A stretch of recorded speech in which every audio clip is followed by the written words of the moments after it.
Laser sights are an essential firearms training tool, clearly correcting and improving the two most important shooting fundamentals, aiming and trigger control. Crimson Trace, making laser sights standard equipment. Learn more at crimsontrace.com.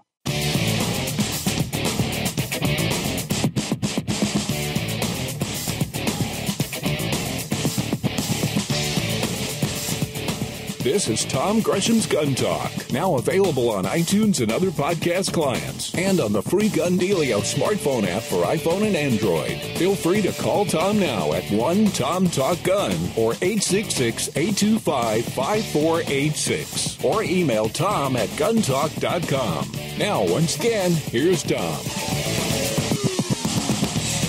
All right, back with you. Tom Gresham, 866-TALK-GUN, get you in here. By the way, you can follow us.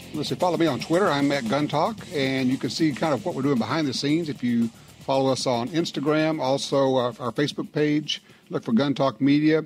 Let's see, we're on Roku, Amazon Fire, Apple TV, and YouTube, of course. Have all of our TV shows on there, including the First Person Defender series, which is phenomenal. You can learn so very much about self-defense with guns just by watching the First Person Defender series. You go, wow, that happened so fast. Wow, I never thought of that. Well, you mean, I see, he could have gone over there. Well, he could have, and he could, and I would, exactly, that's it. And then you run it back and do it again. First Person Defender, it's on YouTube. Check it out. Hey, by the way, 866-TALK-GUN gets you in here.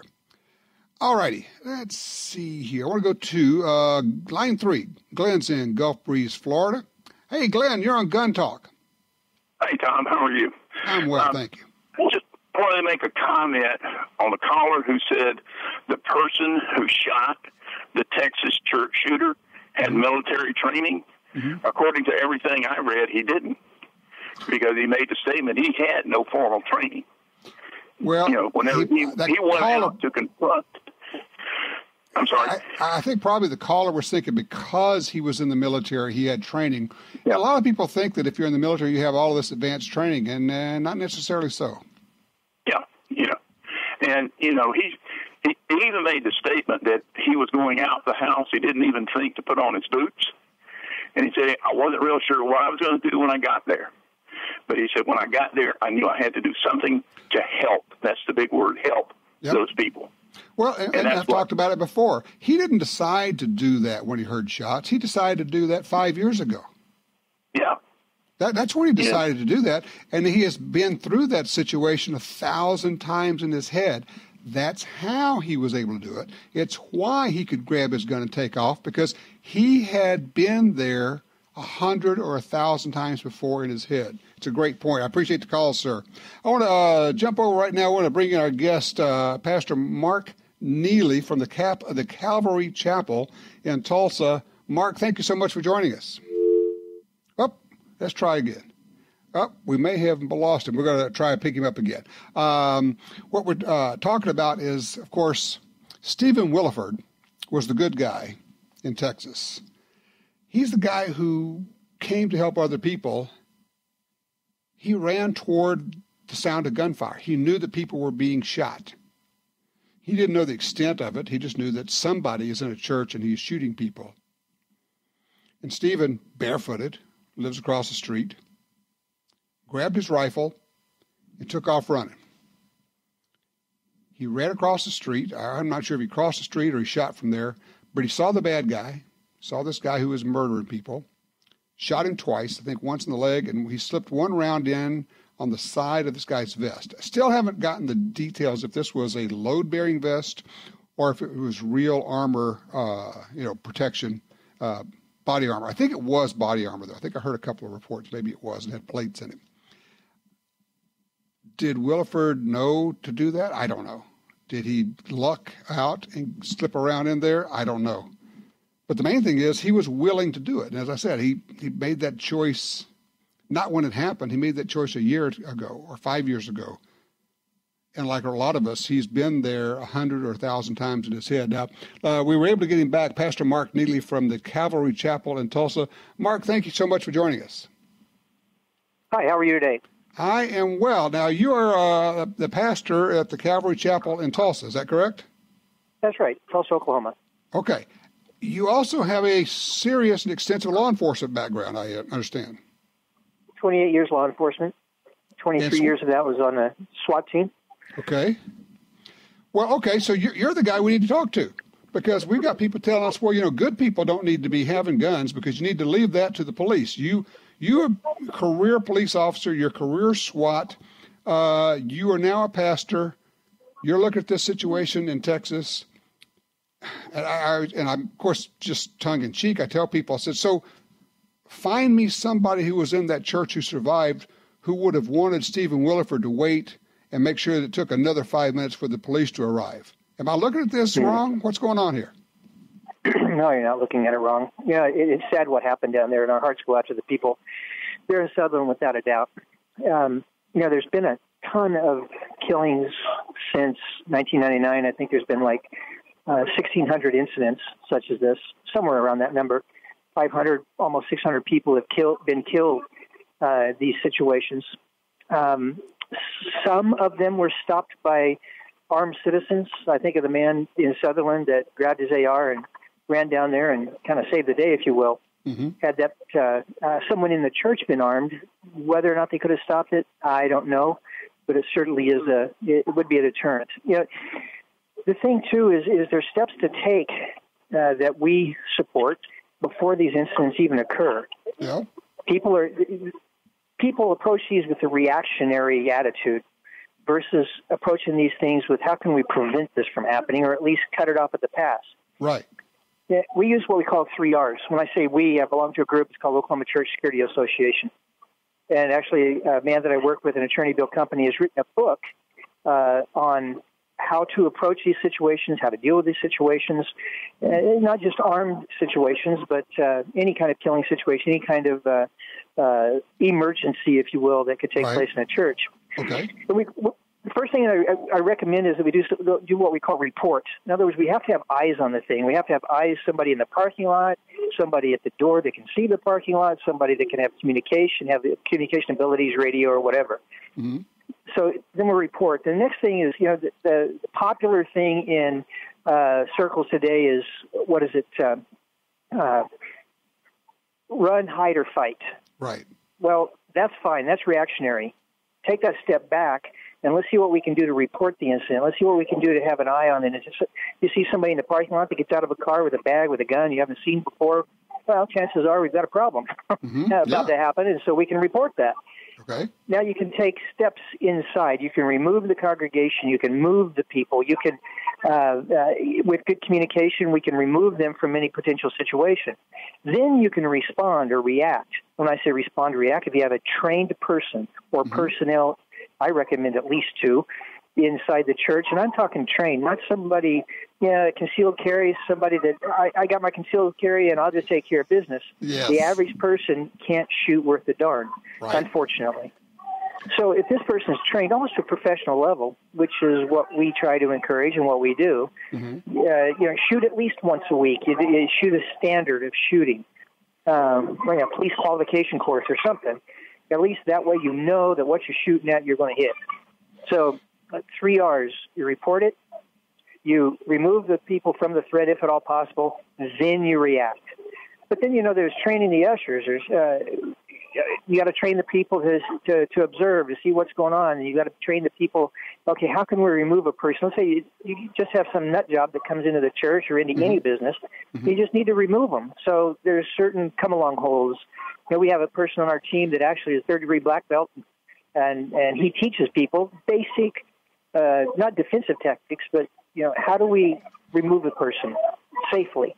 And then we can deal with the armed, so 3 steps: how to be an usher, how to remove somebody safely, and then let's talk about shooting. Then let's talk about arming ourselves, and then let's talk about training to a level that's competent Mark, and to deal with this. And those are the kind of things that can be taught, and your security team at your church does not need to be made up of former military or law enforcement. Regular people can learn this, but they have to be trained and they have to practice.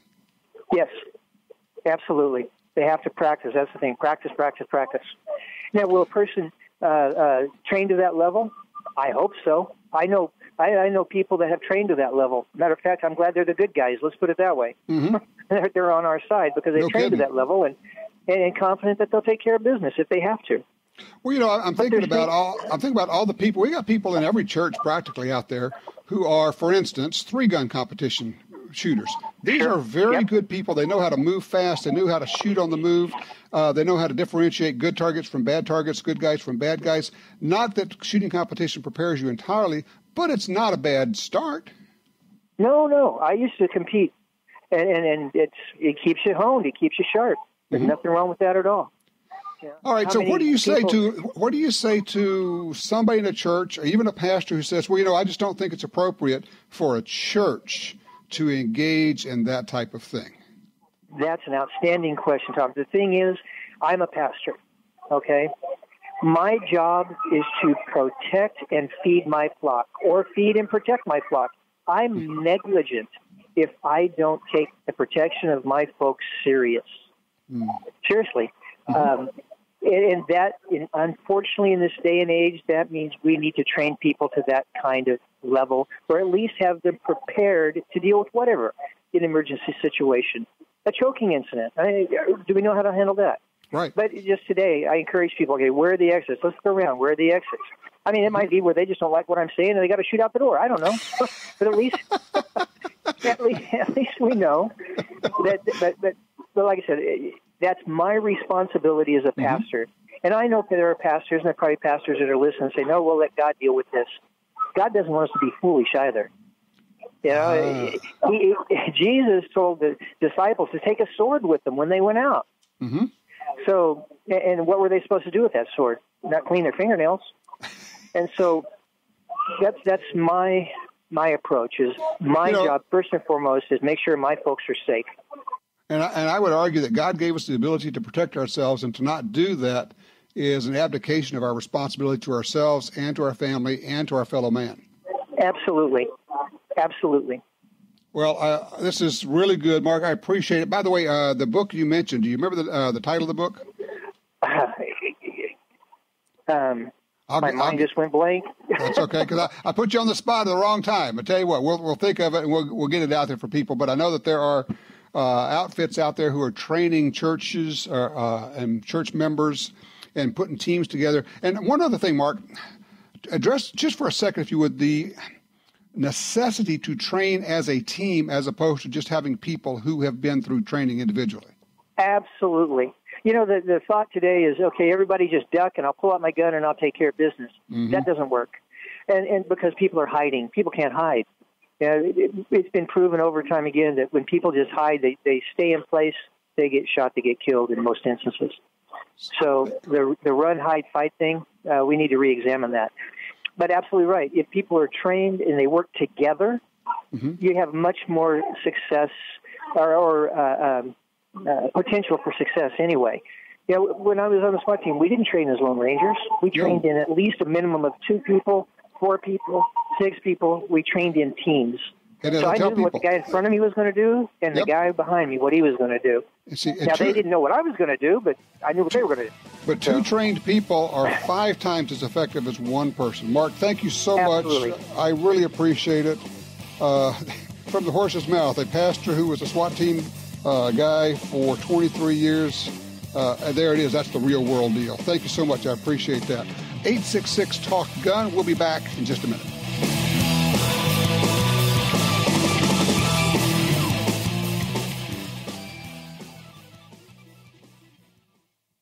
Face it, sometimes more is better.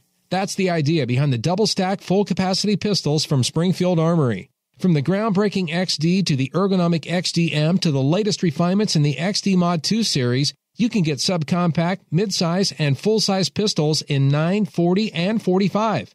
Carry, target, or tactical models. Fast, accurate, dependable. Don't come up short when it matters. Go full cap. Go Springfield Armory. Springfield-Armory.com. You got your carry permit, and that's good. But you know you could use more training. Get the DVDs, which have what you need. Springfield Armory presents Concealed Carry 1 and Concealed Carry 2 with Battle Group. Learn specific concealed carry skills from Top Gun fighting trainers. Get trained. Be prepared. This really is life and death. ShopGunTalk.com. That's ShopGunTalk.com. The Black Hills. There's nothing like it on Earth. The kind of place where characters become legends. Wild Bill Hickok, Crazy Horse, Calamity Jane. Pick any part of the world and you'll find people go there to make it their own. But this is where people come to get made. This is the place that made the people who make the best ammo on Earth. Black Hills Ammunition. Hi, this is Tom Gresham from Gun Talk. America is losing critical wildlife habitat at a rate of 1 football field every hour. It's happening on the Louisiana coast, but it's critical to all sportsmen and conservationists. These precious wetlands provide winter habitat for more than 10 million ducks and geese annually, waterfowl that migrate north through dozens of states. Don't shrug it off. Get involved. You can help. Visit vanishingparadise.org. The pistol that redefined pocket carry just got even better. The Ruger LCP-2 has improved sights, an easy-to-rack slide, a larger textured grip surface for a secure grip and recoil reduction, and a short, crisp, single-action trigger pull for real-world accuracy. It's so small and light that there's no reason to ever leave home without your LCP-2. A serious pistol in a pint-sized package. Learn more about the LCP-2 at Ruger.com.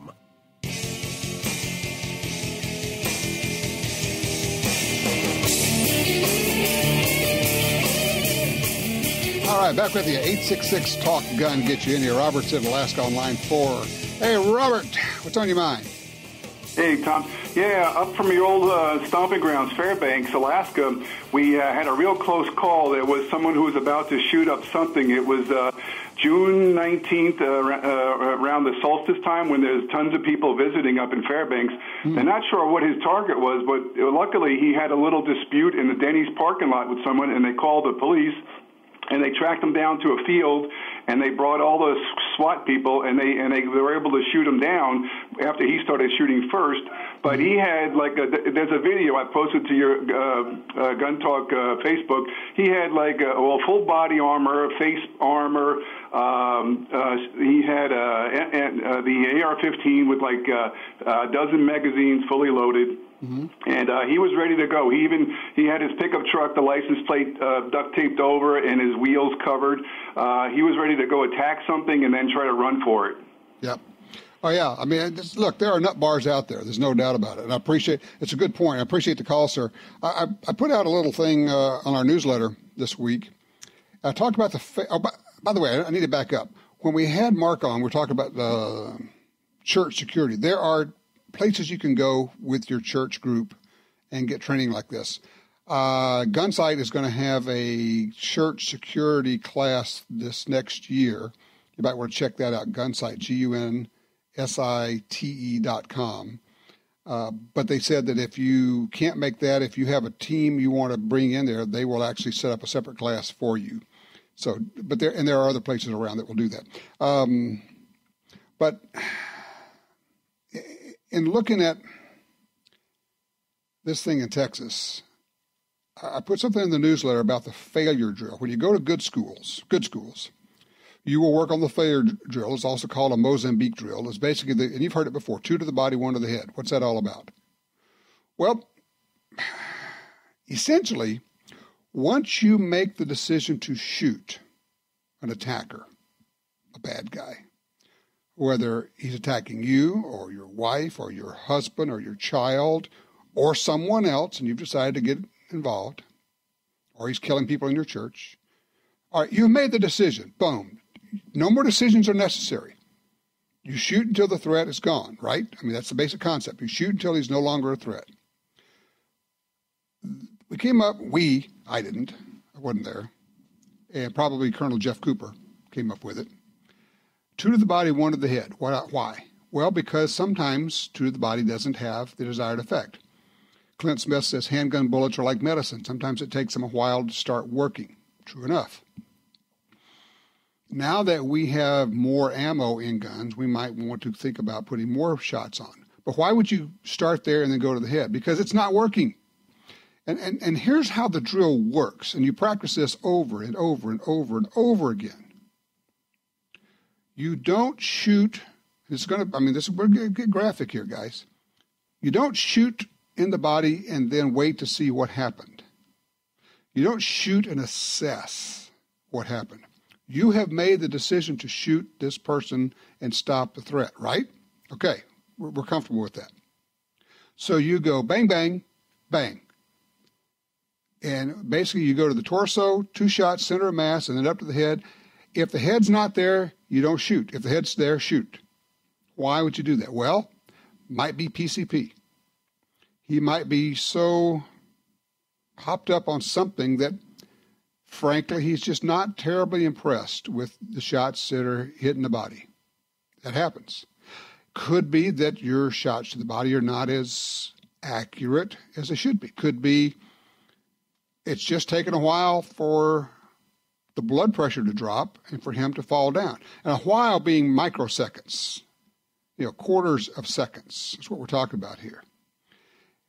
And so what you're doing is you're switching from the let's let him leak out, basically start bleeding out, drop the blood pressure, and he falls down, because that's how that happens, to we're going to shut down the central nervous system, which is the other way. You stop that. So you go to the body, you go to the head. And you keep working it, and if that doesn't work, you might another way to go is go down to the pelvis. Sometimes you can slip one below body armor. If you can break a pelvis, they fall down. Oh, wow, gee, that's an awful lot of gruesome stuff to think about. Yeah, no kidding. It's going to get ugly. It's already ugly. If you're there, it's ugly. But you need to have practiced it a lot. Could be body armor. Could be you're shooting into body armor and nothing's happening. Bad guys are wearing body armor more and more and more. It's another reason I want more than 6 shots or 7 shots. I want whatever it takes. This is why we go get good training. This is why we go to places like Gunsight and Thunder Ranch and SIG Academy and VADA training and Tiger McKee and all the other good places that are out there these days, because they're going to teach you this stuff. They're going to teach you how to save your life, save the life of your wife, your husband, and your children. Is it important to you? Well, then do something about it.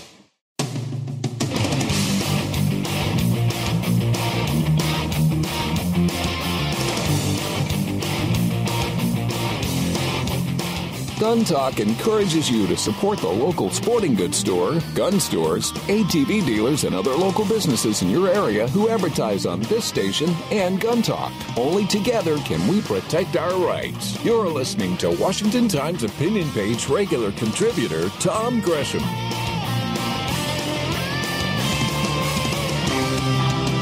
All right, our magic number here, if you'd like to join us on the air, 866-TALK-GUN, or just heck with it. Just call Tom Talk Gun. A lot easier to remember it that way. Joe did that. He's on line 2 out of White City, Oregon. Hey, Joe, what are you looking at here? Well, I'm looking at a R&R Targets Wright 12 shotgun. Robert Wright is an international shotgun shooter for the U.S., and over the years he's built this new Wright 12 shotgun. It's possibly one of the fastest guns there is for 3-gun shooting, 3-gun matches. Right. Just wondering if you know anything about it or you seen it. I don't. In fact, when I saw the note pop up here, I went and Googled it, and it looks like it's a 12-gauge shotgun built on an AR platform, or at least that kind of form factor. Have you seen one? Yeah, I have seen one, and it has adjustable gas recoil, but you can do that with it as well. And it's quite a nice shotgun for shooting those targets on the 3-gun slugs or clays. Are you thinking about getting one? I'd like to have one. Yeah, it's just how the saying goes. It's just one more thing. All it is money, right? That's it. That's right. Well, hey, you can't take it with you, man. get in touch with Robert. He could tell you more than I, probably, but okay, he's quite a gentleman. He really is. Well, I appreciate the heads up. I am going to look this up. It's called the Right 12, WRIGHT, Right 12 shotgun. If people want to Google that up a little bit, I'm going to take a look, and we're going to see what we can find out about it, because I am intrigued. It looks like it's very interesting, but I appreciate the heads up on that, Joe. Thank you very much. Let's go talk to Les. He's on line 3 out of Reedheimer, Louisiana, and those who don't know, that's in Natchitoches Parish, Louisiana. Hey, Les. That is correct. By the way, as an aside, the first female police officer killed in Louisiana was killed by a fellow on PCP. And her partner shot him 5 times with a .357. The last time jammed the muzzle against the guy's rib cage, and he was still able to say, "Oh, you got me a good one then." But that, wow, that's not why. Yeah, it was in Baton Rouge. By the way, you can look it up.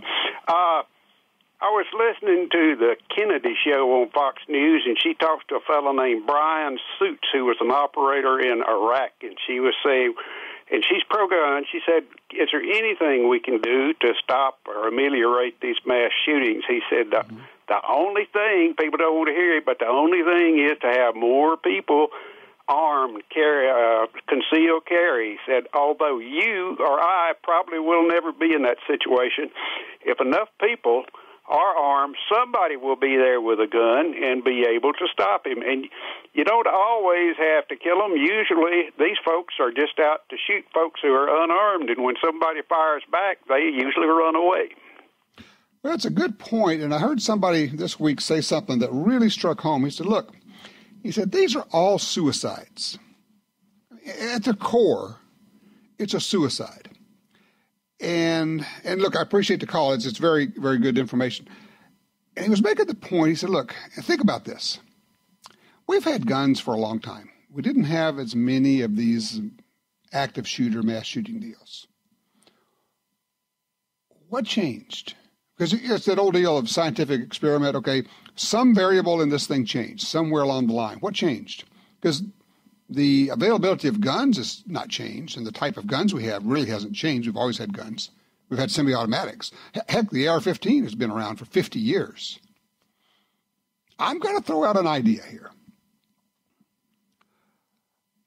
We used to, when something like this happened, the coverage of it was primarily local. It might make the national news, but national news was 30 minutes a day. That was basically going to be on TV and this is going to be a 45-second piece on the national news. There was no way to become famous doing that. But now we have nonstop 24/7 news where they're going to make you famous. They are going to make you famous. And so we have a competition to see who can get the biggest body count. I would submit that CNN and Fox and all the media that goes off schedule and covers this nonstop and makes this madman famous are simply guaranteeing the next mass shooter. They're giving him what he wanted. And they are tacitly encouraging the next person. And the amazing part is they know it. Because, in the old days in media, newspapers would not even publicize a suicide because they knew that coverage of a suicide promoted more suicides. Known fact.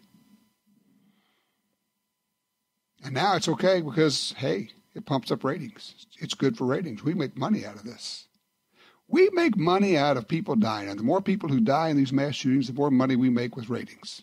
And we can sell advertising on it. Yes, I know that's cruel and harsh of me to say that. But am I wrong? What changed? What do you think has changed? Why do we have this? Why do people, when they want to commit suicide now, go do this? And they study all these other ones because they have all this coverage of it. And it looks like a grand and glorious way to go out in a blaze of glory. I would submit that our media encourages and facilitates and frankly guarantees the next one. So what are you saying, Tom? Should we clamp down on the media? Not saying that. Not quite. But I am just making an observation, and I would like to get your reaction to it. Do you think there's anything to that? Our number is 866-TALK-GUN. Be right back.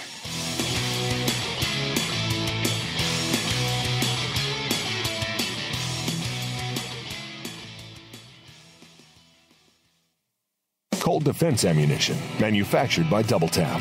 Real defense ammo, designed with maximum effectiveness in mind. Have confidence in the performance of your defensive ammunition with Cold Defense by Double Tap. Available at your local retailer today. This land, once wild and free, fades now from our memory. But I remember what it was like, what we were like, what we are capable of when we band together. Perhaps more than any other landscape, wetlands embody the life-giving abundance that nature has to offer. And perhaps more than any other organization, Ducks Unlimited is working to ensure that our continent's wetlands not only survive, but thrive for generations well beyond this one. These natural wonders are where waterfowl begin their cycle of life, where the deer and the antelope play, and where we, the people, gather together to see and share what makes the outdoors so great. The time is now to band together with organizations like Ducks Unlimited. The time is now to rescue our wetlands. Are you looking for a place to shoot? The National Shooting Sports Foundation has a great website called wheretoshoot.org. It's the largest database of shooting ranges on the internet. It's also a great resource for shooters where you can find video tips, printable targets, and a lot more. Find it online at wheretoshoot.org. And while you're there, download their free iPhone app. That's wheretoshoot.org. Laser sights enhance and maintain your accuracy in a time of crisis.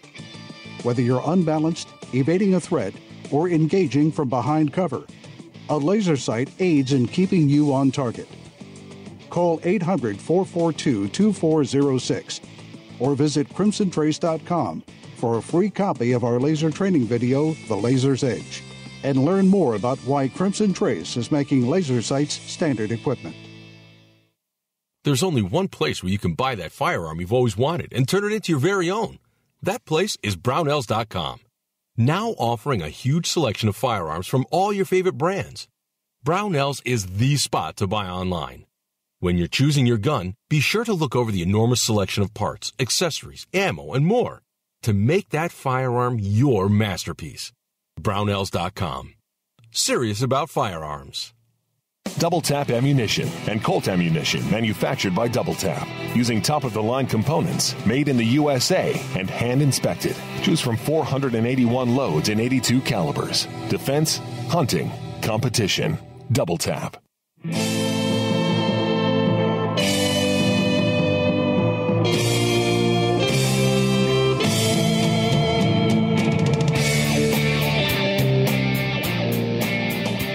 And from the Boston Globe, which just called for the widespread confiscation of firearms. Basically, we got to get rid of all the guns.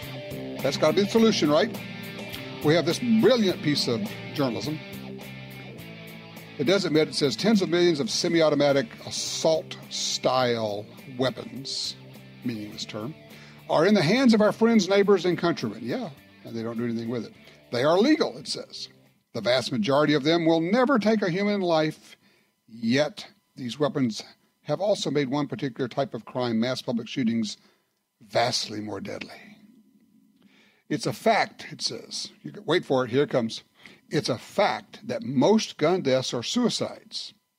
But it's also true that places with more gun owners have more gun deaths. Wow! What would we do without this kind of insightful journalism? Places with trucks have more truck accidents. Places with cars have more car accidents. And places with gun owners have more gun deaths, yes, than places that don't have gun owners. Brilliant. And yet the average person reads that and goes, well, yeah, they have more gun deaths where they have more guns. Sometimes my head just hurts. Let's see. Doug is in Medford, Oregon on 1. Doug, Second Amendment versus the First Amendment. What do we need to think about here? Well, when you're talking to that guy who hates the Second Amendment and doesn't understand the word infringement, you need to give them concrete comparisons to take the current infringements, and there are millions of them across every state and federal on current gun ownership, and say to them, well, look, consider this. If you're going to go out and speak in public or print something to be dispersed in public, you need to go down to the county sheriff's office and pay your $65 and get a background check and a permit to speak openly. And wait, and you're going to have to submit your speech to the FBI for its approval. That would be part of it when you get down to it.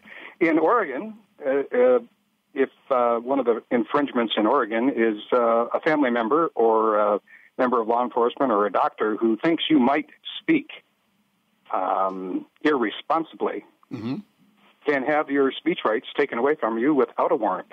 They can come to your door and gag you permanently. Because that's what they can do in that state with your gun rights. They can do with your weapon, yes. Yep. And yes. They knock on the door. There's no warrant. There's no right to... Basically, somebody dropped a dime on you. Just somebody called and said, I think this guy's a little off his rocker, and he has guns. Here we go. There you go. Yeah. No, it's a great point. Look, I appreciate the call. I got to keep moving, but I have pointed out comparing the Second and the First forever, and say, look, reporters, how would you like to have to get a permit before you could be a reporter? How would you like to have to submit to a background check before you could use a computer, and before you could use a cell phone, and before you could exercise your free speech rights? Of course, now there are universities now where they have free speech zones, and anywhere else on the university, you do not have free speech rights, and professors will come and shut you down if you start speaking about things they don't want you to speak about.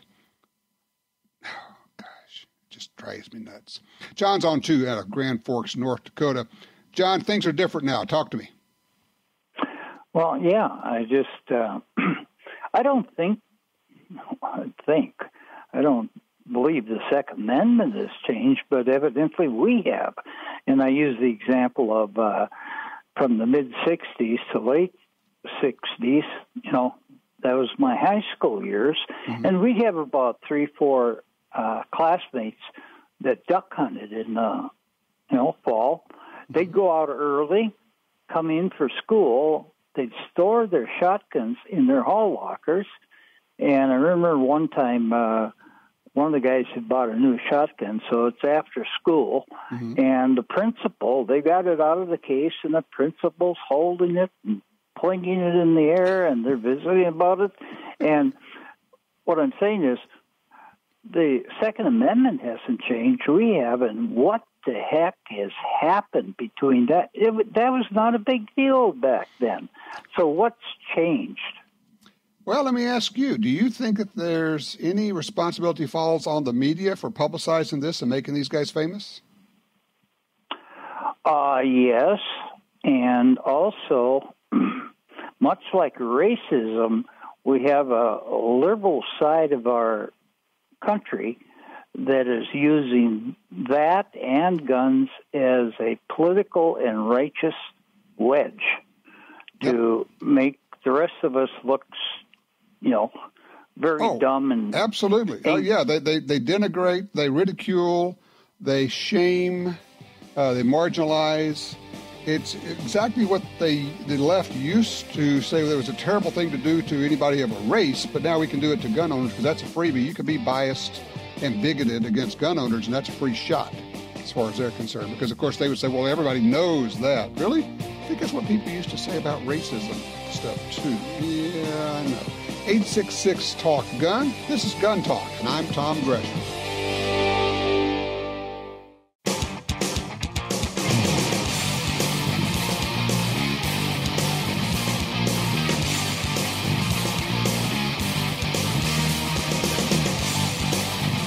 right, back with the 866 Talk Gun to get you in here. Yeah, look at these stories from the Boston Globe calling for widespread gun confiscation. That's where we're going now. Let's see.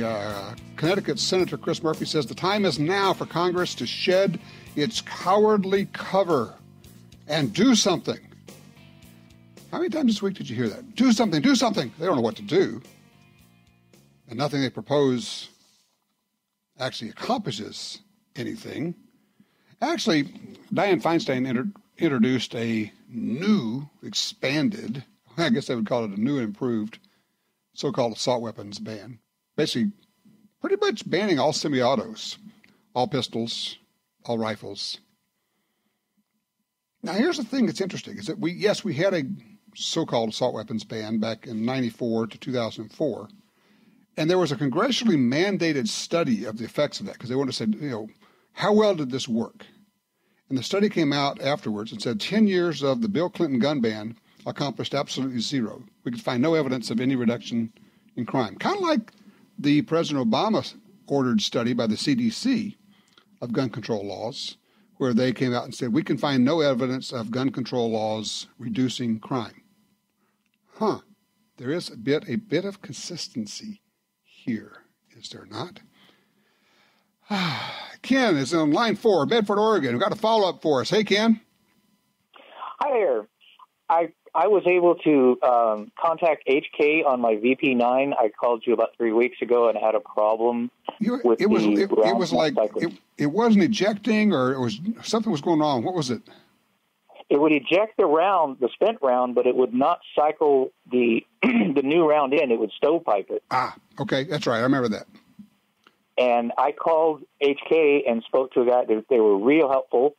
And basically what they told me is they came out with a new VP version. It's VP 40. Mm-hmm. That shoots the 40 cal versus the 9mm. Right. And they have a larger spring in the 40. And what they did is they are now putting that larger 40 spring in all of the new VP9s. Oh. Did they send you a spring? It's a different stiffness of spring. Okay. Did they send you a spring? No, actually what he asked me to do first was he said that you can either cycle in about 250 rounds of plus P ammo in the 9mm with a larger bullet to help break in that spring, or store it with the action open, compressing the spring. Oh, interesting. So how'd it work? So I did the compressing the spring and storing it. Unfortunately, I had a situation that kept me away. My wife passed away. And so it's been 3 weeks since I've been able to go to the range. And I went with my neighbor yesterday on Veterans Day, had a great time, met a bunch of other veterans. And I shot the first 50 rounds on a rest, and it cycled flawlessly. And then I shot the second 50 rounds holding it two-handed, and it cycled flawlessly. And then I shot the next 50 single-handed, strong arm ends, weak hand, and it cycled flawlessly. Wow. So the holding the action open and allowing it to compress that spring and kind of take some of the brand newness out of it seemed to help a ton.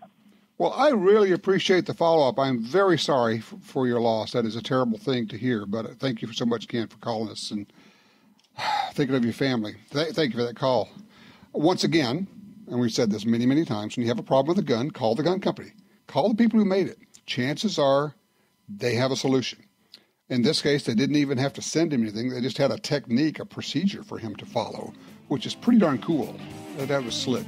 All right, when we come back, we're going to be talking to an author, guy who used to be an anti-gunner.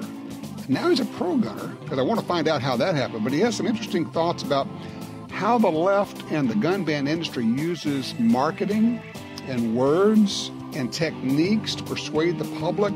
And what he tells you, you will recognize it, and you'll learn a lot from it. You don't want to miss this.